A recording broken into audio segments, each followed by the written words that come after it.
नमस्कार, मैं अंकित पटेल आप लोग का स्वागत करता हूं हमारे इस यूट्यूब चैनल पे रेसो 247। आज हम लोग बात करने वाले हैं सिंधु घाटी सभ्यता से ही रिलेटेड है।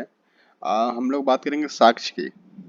पिछली कक्षा में हम लोग समझे थे कि लगभग 1500 के आसपास जो है क्या था, स्थल था, जो कि अभी तक के वर्तमान की अगर बात करें वर्तमान के उत्खनन के अनुसार, तो यहाँ पे हम लोग ये बात समझ चुके हैं कि 1500 के आसपास तो है स्थल। अब उसमें से 1500 तो याद करना है नहीं हम लोग को, तो हम लोग जो है क्या करेंगे, कुछ महत्वपूर्ण स्थल को याद करेंगे और उसके साथ ही साथ उसका इम्पोर्टेंस को देखेंगे। ठीक है, तो हम लोग जो सीरीज चला रहे थे एंशियंट हिस्ट्री की, जो आप लोग पढ़ रहे हैं, उसी को ये कंटिन्यू कर रहे हैं। बस इसमें क्या है कि हम लोग पहले साक्ष्य को कवर कर लेंगे, उसके बाद धार्मिक स्थिति, राजनीतिक स्थिति, व्यापारिक स्थिति, ये सारी चीज को देखेंगे। ठीक है, तो साक्ष्य में हालांकि वीडियो छोटा छोटा बनेगा और उसके लिए पूरा उतना सेटअप करना टाइम ज़्यादा लग जाता है, इसलिए मैं इस तरह से इसको बना रहा हूँ। ठीक है, तो हम लोग स्टार्ट करने वाले हैं आज की क्लास में क्या, मोहनजोदाड़ो के साक्ष्य। ठीक है, तो मोहनजोदाड़ो से मिलने वाले साक्ष्य की बात करेंगे हम लोग आज। चलिए स्टार्ट करते हैं। क्या है मोहनजोदाड़ो?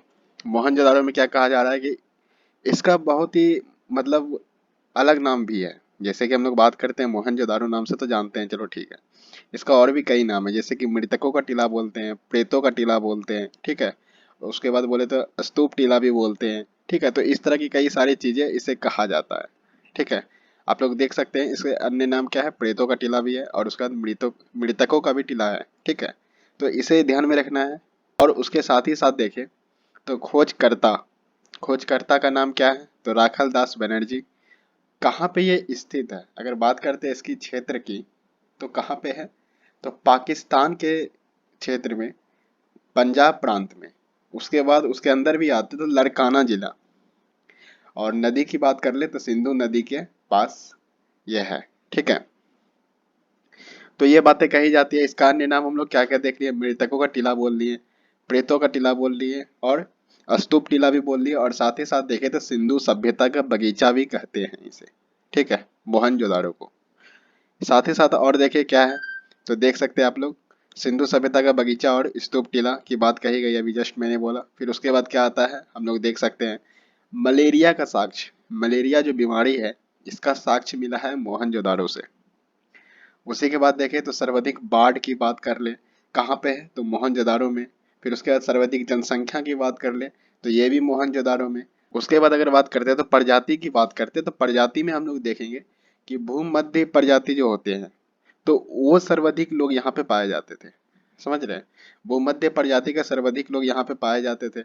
विशाल स्नानगार है यहाँ पे। ठीक है, विशाल स्नानगार है। उसी के साथ साथ देखें तो एक नर्तकी की मूर्ति है। तो पिछली कक्षा से मैं बताते आ रहा हूँ कि कांसे की जो नर्तकी की मूर्ति है, तो वो कहाँ से मिला है, तो मोहनजोदाड़ो से मिला है। ठीक है, और इसी के साथ देखें तो ये किस प्रजाति की थी, तो बात करते हैं ये किस प्रजाति की थी, तो आप लोग देख सकते हैं प्रोटो ऑस्ट्रेलाइड प्रजाति।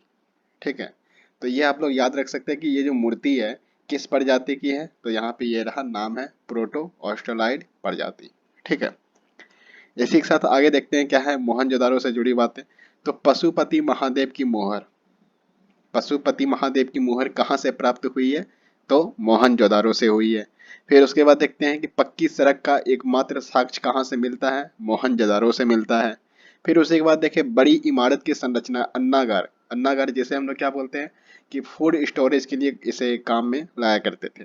ठीक है, जैसे क्या होता था, अन्नागार की बात करते हैं तो कभी कभी ऐसा होता बाढ़ आ जाता या फिर कुछ भी अकाल पड़ जाता, तो अन्नागार से क्या होता था कि वहां से अनाज दिया जाता था, जिसको जितनी जरूरत है उतना दिया जाता था, उसके आधार पे, उसके फैमिली मेंबर के आधार पे। तो इस तरह से अन्नागार का एक यहाँ पे निर्माण था।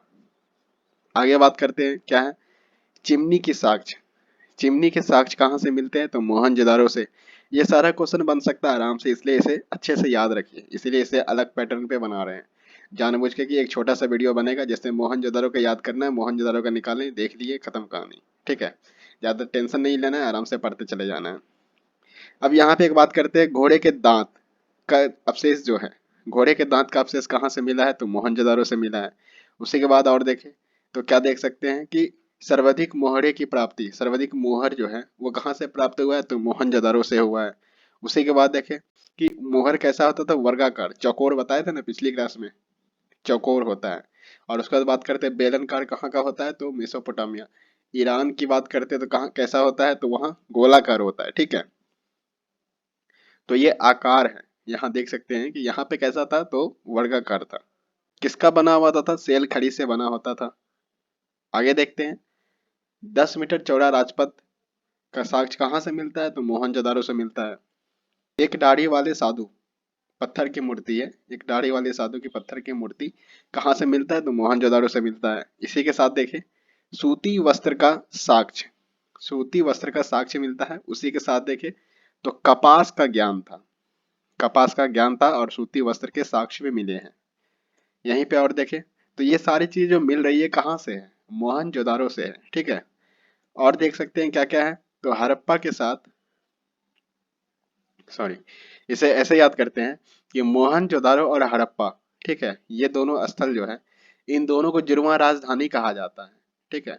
जुड़वां राजधानी कहा जाता है, किसका राजधानी कहा जाता है, तो सिंधु सभ्यता का जुड़वां राजधानी कहा जाता है। किसे, मोहनजोदारो को और हड़प्पा सभ्यता को, सॉरी, मोहनजोदारो और हड़प्पा को सिंधु सभ्यता का जुड़वां राजधानी कहा जाता है, ठीक है। इसी के साथ देखते हैं आगे, तो यहाँ देख सकते हैं राजधानी कहाँ की है, तो सिंधु सभ्यता की राजधानी है। एक यहाँ पे और बात याद रखना है बड़ा स्थल के नाम पे, क्या है, गनरीवाल, जो कि पाकिस्तान में है, ये दूसरा बड़ा स्थल है। यहाँ पे ये बात समझ सकते हैं, ठीक है। तांबे का ढेर मिला है, गला हुआ तांबे का ढेर मिला है कहाँ से, मोहनजोदारो से। उसी के बाद अगर देखें, एक विशाल सभा भवन की बात होती है, विशाल सभा भवन देख सकते हैं हम लोग कहाँ से मिला, तो मोहनजोदारो से मिला है। उसी के बाद देखें और तो क्या है, पुरोहित का आवास, महा स्नानगार के प्रमाण, ठीक है। यहाँ देख सकते हैं कि ये जो पुरोहित का आवास की बात कही गई, ठीक है, हम लोग जब नगर नियोजन पढ़ेंगे, ठीक है, तो उसमें देखेंगे कि नगर का जो होता था ना, एक पश्चिमी क्षेत्र होता था, पश्चिमी टीला पूर्वी टीला के नाम से जानते थे, जैसे दुर्ग बोलते थे, जैसे टीला बोलते थे। इस तरह से हम लोग समझेंगे जब नगर नियोजन पढ़ेंगे।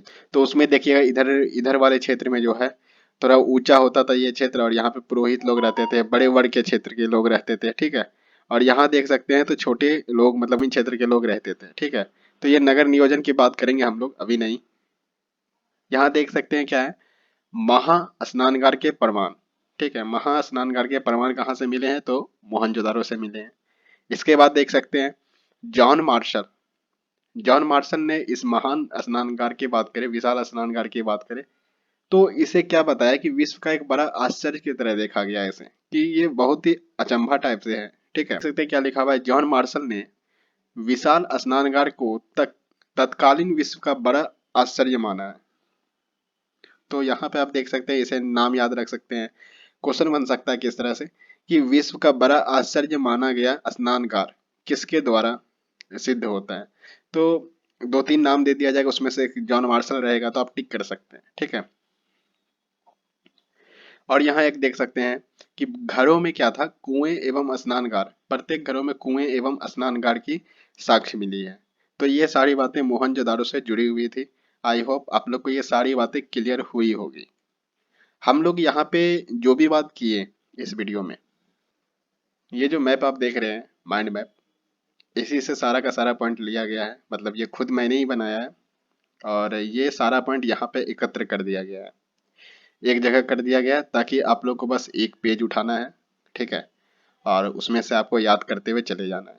हाँ, अगर ये किसी को ब्लैक एंड व्हाइट फॉर्मेट में चाहिए, क्योंकि अगर किसी किसी को प्रिंट निकालना रहता है, तो क्या कर सकते हैं, मेरे ख्याल से तो पहली बात तो यह कि एक पेज है तो आप लोग कॉपी में लिख करके काम चला सकते हैं, ठीक है। हाँ, बहुत सारा जमा हो जाने के बाद, क्योंकि ऐसा लगातार बहुत सारा वीडियो आने वाला है, जमा हो जाने के बाद आप लोग ये काम कर सकते हैं। मुझे इन्फॉर्म कर दीजिएगा तो मैं ब्लैक एंड व्हाइट डाल दूंगा, ठीक है। आप लोग प्रिंट कर लीजिएगा। कहाँ से मिलेगा, तो डिस्क्रिप्शन बॉक्स में मिल जाएगा। और ब्लैक एंड व्हाइट की बात करेंगे तो आप लोग के डिमांड पे आएगा वो, जो कि कहाँ से मिल जाएगा, टेलीग्राम से मिल जाएगा, ठीक है। दोनों का लिंक रहेगा कहाँ पे, डिस्क्रिप्शन बॉक्स में, ठीक है। तो हम लोग यहाँ देख सकते हैं कि जो भी पढ़े वहाँ पे एक पेज में सब चीज़ समग्र कर दिया गया है, आप लोग आसानी से याद कर सकते हैं। देख सकते हैं पहला पॉइंट क्या था, शाब्दिक अर्थ, मृतकों का टीला, और लास्ट पॉइंट क्या था, घरों में कुएं एवं स्नानघर, मतलब आप ये समझ सकते हैं कि जो भी पॉइंट मैंने अभी बोला वो सारा का सारा यहाँ पे दिया गया है, ठीक है। तो आप लोग आसानी से इसे याद कर सकते हैं, कोई दिक्कत नहीं है। हाँ, इससे बाहर एक दो क्वेश्चन जा सकता है, तो थोड़ा बहुत आप लोग को भी करना पड़ेगा मेहनत, ठीक है। थोड़ा बहुत गूगल कीजिए, और बाकी जो भी इम्पोर्टेंट था वो मैं यहाँ डाल दिया हूँ, ठीक है। आई होप इससे बाहर ना आए।